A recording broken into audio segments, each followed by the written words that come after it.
Ouais, donc ici, je vais faire juste une petite vidéo pour vous montrer, je veux dire, en fait, la boîte semi-automatique. Parce que semi-automatique, pourquoi je dis semi-automatique? Parce qu'on peut avoir la boîte qui est à moitié, peut-être qui peut être commandée, il peut être commandée, c'est ça que ça veut dire. Elle peut être commandée de manière automatique, c'est-à-dire par des calculs qui sont faits pour changer les rapports de vitesse pour avoir voilà, tenter d'avoir les meilleurs rapports, quoique ce qu'on dit, bon, est-ce que c'est réel ou pas, je ne sais pas plus parce que malgré tout en automatique ça consomme, hein, ça consomme. Donc est-ce qu'ils ont fait les meilleurs rapports, les calculs des meilleurs rapports, j'en suis pas si sûr parce que quand tout le monde peut remarquer que quand on se met en automatique, on consomme plus que si on conduit dans la conduite type EasyTronic ou Tiptronic, voilà, EasyTronic, qui est une commande impulsionnelle, une commande impulsionnelle électronique, hein, voilà. Donc c'est-à-dire que euh, là, pour avoir l'automatique, vous mettez en automatique en A, voilà. Bien sûr, en appuyant, il n'y a que deux pédales, hein. Il y a une pédale de voilà d'accélérateur, une pédale de frein et accélérateur. Et donc pour mettre en marche, bien sûr, vous devez appuyer sur la pédale de frein. La pédale de frein. Je crois que c'est la pédale de frein, hein. En même temps, je veux dire, faire la commande au niveau de levier pour la mettre en automatique. En automatique. Mais vous devez appuyer sur la pédale de frein. Voilà. Enfin, normalement, c'est ça, c'est la pédale de frein. Et pas la commande.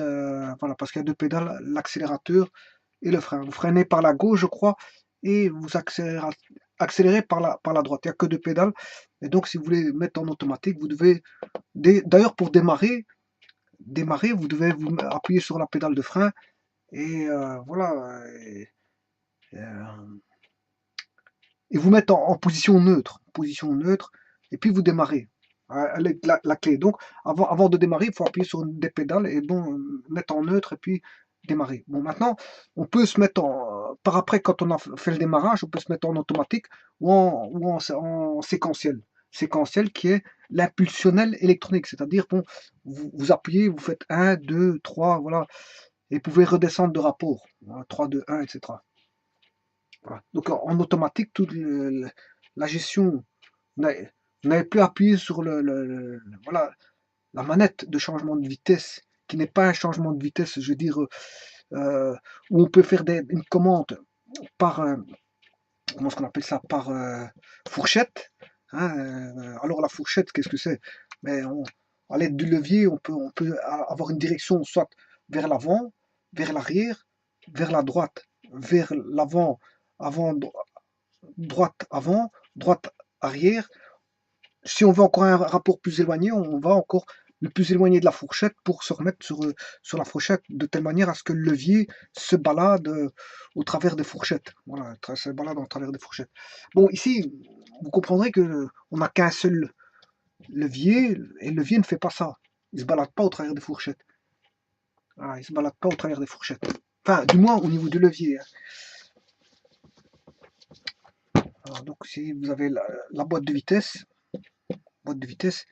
et généralement, on passe par des fourchettes quand on est en boîte de vitesse, je veux dire, mécanique, boîte de vitesse mécanique. Bon, vous vous baladez au travers des fourchettes pour avoir la première, la marche arrière, la deuxième, enfin, c'est plutôt comme ça, hein.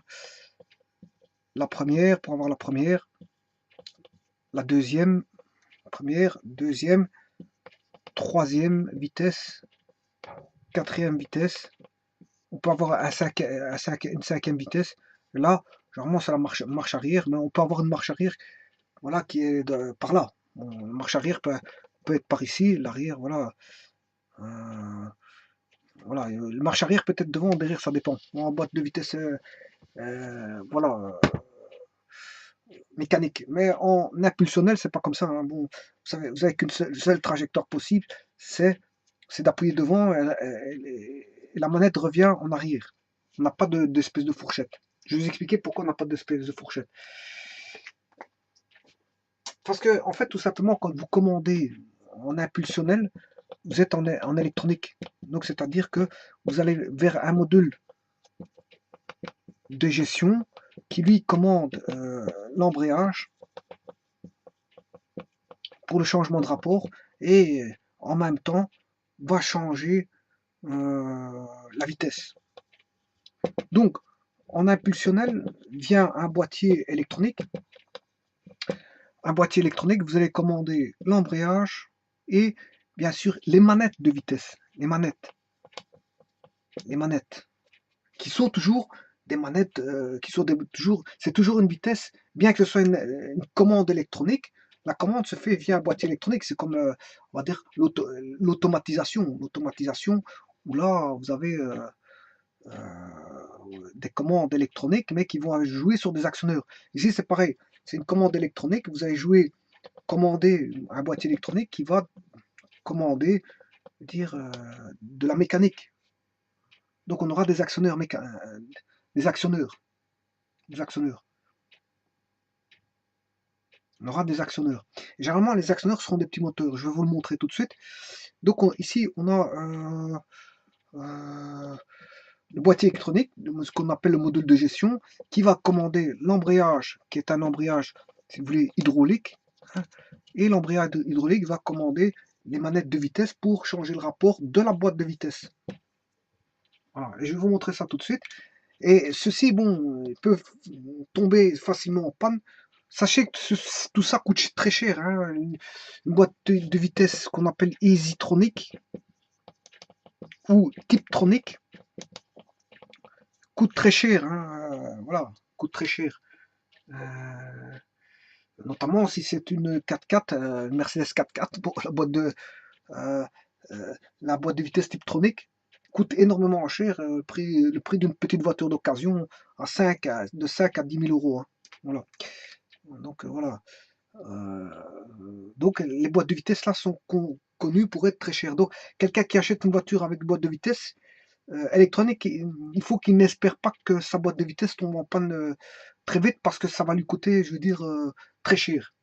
D'ailleurs, beaucoup de gens laissent tomber, je veux dire, la réparation de boîte de vitesse pour se ramener à acheter une nouvelle voiture, une voiture d'occasion ou une nouvelle voiture. Ceci étant dit, bon, sachez qu'il y a des personnes, parce que ça, c'est à l'agence qui vous diront que la boîte de vitesse coûte cher, mais il y a des personnes qui vous diront qui savent réparer le boîtier électronique. Hein. Le boîtier électronique peut-être, je veux dire, réparé par des personnes qui savent réparer, je veux dire, les boîtiers, les modules de gestion de boîtes de vitesse Easytronic ou Tiptronic. Bon, ceci étant dit, je vais vous montrer. Voilà, ici on retrouve le module de gestion. Voilà, module de gestion d'une Opel Corsa. Hein, cette module de gestion électronique. Bon, là, il faut dévisser toutes les vis ici pour avoir accès au module. Et voilà, et ici on retrouve bon, l'embranchement électrique. L'embranchement électrique des voilà, différentes entrées-sorties et l'alimentation, je veux dire, de ce modèle de gestion. Sachez que normalement là-dedans il y a une puce, hein, une puce qui est programmable, bien sûr par l'agence ou par ceux qui possèdent le programme de la marque, qui est ici en l'occurrence Opel, et donc fatalement ce qu'on appelle le Tech 2. Tech 2 pour programmer, je veux dire, cette boîte de vitesse. Hein, il faut avoir le Tech 2, le programme nécessaire pour programmer ceci, qui se fait en liaison bien sûr avec Opel, directement chez Opel. Donc de l'agence Opel, vous êtes directement en liaison avec Opel pour pouvoir programmer, je veux dire, ceci. Et que en fait il est programmé en fonction du numéro de châssis. Donc une fois que le numéro de châssis est encodé, ben, il marchera que pour la voiture pour laquelle il a été programmé, et pas pour autre chose. Voilà, ceci étant dit, tout ceci c'est la boîte, le module de gestion électronique que je vous ai parlé qui va commander les actionnaires nécessaires. Ici on retrouve déjà un premier actionneur qui est un moteur. Un moteur. Ce moteur-là va être commandé par le boîtier électronique et bien sûr par l'impulsion, en fonction de l'impulsion que vous avez entrée, enfin l'impulsion que vous avez envoyée, les signaux qui vont être envoyés, je veux dire, au travers module de gestion qui va commander, je veux dire, le changement de vitesse au travers de, je veux dire, d'une commande d'embrayage, parce que toute boîte de vitesse possède un embrayage pour éviter, je veux dire, hein, que voilà, que ça se fasse, je veux dire, que les engrenages viennent se casser en fait. Voilà. Généralement, on a des différentiels dans une boîte de vitesse, on a des différentiels et on a un embrayage. Il faut pouvoir désaccoupler, je veux dire, avant d'engrener des dents, il faut désaccoupler. Voilà. Et tout ça, il y a tout un système avec différentiel qui fait en sorte de faire ça de manière à ce que les engrenages ne viennent pas casser. Et directement, quand on a une boîte de vitesse, avec engrenage, pour changement de vitesse, d'office, on a affaire à des embrayages, pour éviter justement toute cassure d'engrenage de boîte de vitesse. Bon, ceci étant dit, on a le premier actionnaire ici qui est, si vous voulez, ici c'est un petit moteur qui va commander, je veux dire, une huile hydraulique et qui va commander, je veux dire, l'embrayage. Donc l'embrayage est commandé par huile hydraulique ici, au travers du petit moteur là, hein, qui va faire bouger ici, c'est sûrement une tigette, hein, ça va tourner, ça va bouger, et qu'est-ce qui va se passer? Ben, on va avoir une commande hydraulique qui va commander l'embrayage. Bon. Ceci étant dit, ouais, vous allez me dire, ouais, mais comment commander la vitesse? Mais la vitesse, elle est commandée comme ceci. Donc, rappelez-vous la tringlerie que je vous disais, on n'a plus de... La boîte de vitesse impulsionnelle, c'est juste des impulsions que l'on donne au niveau du levier. Hein.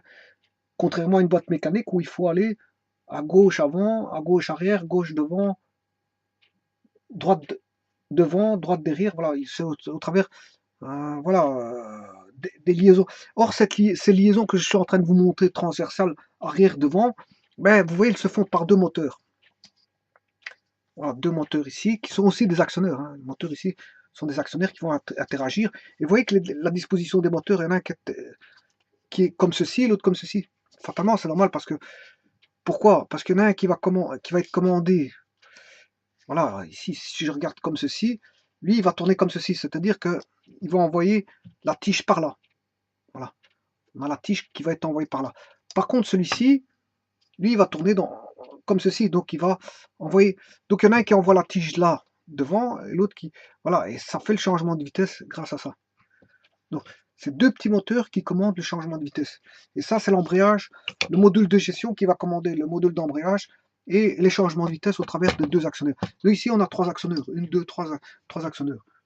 Trois actionneurs qui vont être commandés par le module de gestion.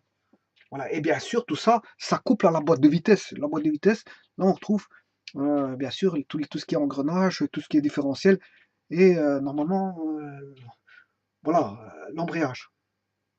Donc ici, apparemment, ce serait une commande d'embrayage. Hein. Je ne dis pas que c'est l'embrayage, je dis que c'est sûrement une commande d'embrayage pour l'embrayage. Donc c'est une huile hydraulique. Sachez que dans la boîte de vitesse, il y a une huile spécifique qui est rouge pour la boîte de vitesse électronique. Voilà, ceci étant dit. Voilà, donc qu'est-ce qui peut souvent tomber en panne? Ben, c'est le module de gestion ici. Module de gestion. Voilà, ce sont des moteurs, si vous voulez, ici, ce sont tous des moteurs 12 volts. Hein. C'est un moteur Bosch 12 volts. Voilà.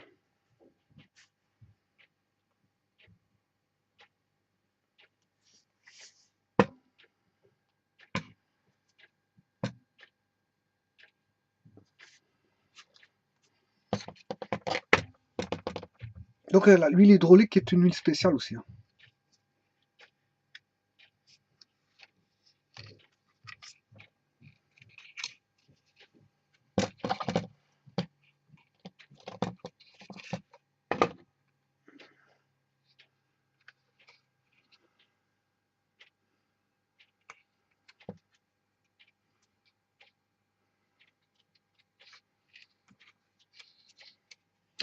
Ces pièces-là coûtent excessivement cher, hein, comme je l'ai dit. Ça, c'est des petits modules de rien du tout, mais qui coûtent excessivement cher.